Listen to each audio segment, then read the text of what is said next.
Welcome to episode 3, Atomic Habits, chapter 3. In this chapter, we're learning what a habit is, how it's formed, and then how to begin to create better ones and get rid of bad ones. So let's get started. And it looks like Frank at the last second decided to join us laying down next to me. But let's dive in. So let's first define a habit. A habit is a behavior that's repeated so many times it becomes automatic. I'm sure you can name a few that you have yourself. The purpose of a habit, and this is important, is for our brain to solve as many problems as efficiently and effectively as possible. So in other words, to solve a problem using as little effort and as little energy as possible. This obviously creates hopefully a better life for the individual. It makes life easier and allows us to focus on other things that are more pressing. Most people might feel that habits can kind of be maybe a little bit boring or kind of trap you a little bit.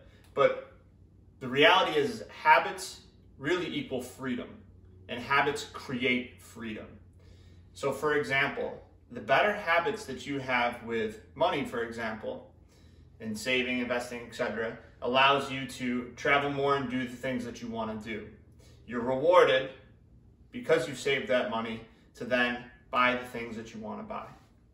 Second, another example, the better you eat throughout your life and the better food habits that you have, it allows you to enjoy things without feeling guilty. You can have that piece of cake because you know you've already kind of laid a very, very good groundwork.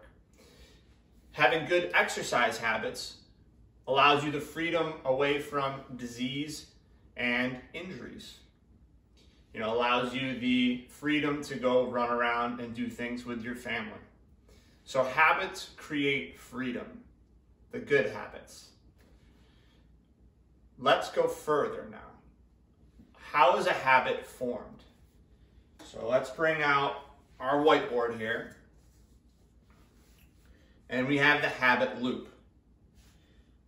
How a habit works, first there's a cue, okay? Basically a trigger, something that our brain recognizes. Then a craving, which is the desire or thing that we kind of want to solve or want to create or want to feel. Usually the craving is kind of either going more towards pleasure or away from pain. We want to solve that. The response is the actual habit. It's solving that. Okay, it's the action that we perform to solve it. And then fourth is the reward. The reward is basically obviously what we get from it. Okay, so we need all three to create this, but without number 4, we won't repeat the action again because if it's not rewarded, our body will, or our brain will kind of deem it useless and won't remember it.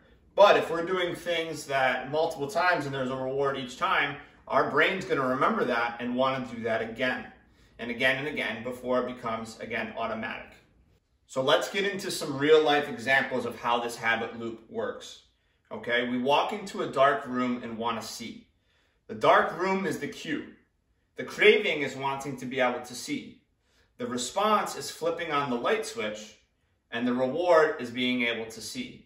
So all of a sudden, as we work through this process, as our brain works through this process, our brain knows that whenever we feel, walk into a dark room, we automatically want to flip on the switch so we can see. So flipping on the switch gets associated with the walking into the dark room, okay? And our brain knows that, it does it automatically without thinking, allows our energy to be focused somewhere else. Let's go into one even, a lot of us do every day, right? Is one, we might feel stress, whether we're doing homework, actual work, whatever it is. The craving is relief from that stress. The response for a lot of individuals is opening social media to create a momentary relief from that stress. And the reward is the relief that you get because you're not thinking about work, you're scrolling social media. So all of a sudden, stress gets associated with opening social media. So in other words, anytime I'm stressed, I'm going to open social media to kind of take me away from the stress and get that relief. We feel the relief, and then goes the endless cycle. okay? So it obviously goes in this order, and it is the reason why it's called a loop is because this is continuous, okay? Continuous, and it happens in a second, and it happens hundreds of times a day.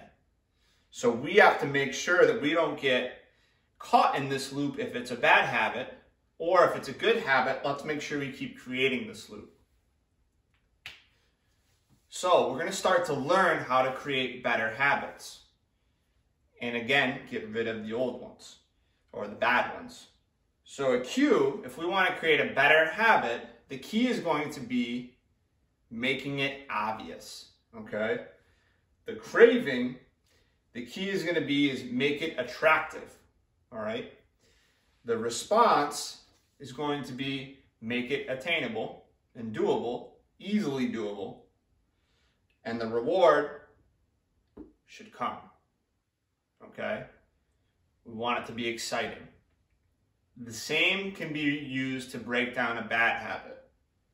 Instead of making it obvious, make the cue invisible, okay? Take the chocolates off from the countertop. Put them in the cupboard. The craving, don't make it very attractive. The response, make it very, very hard to do.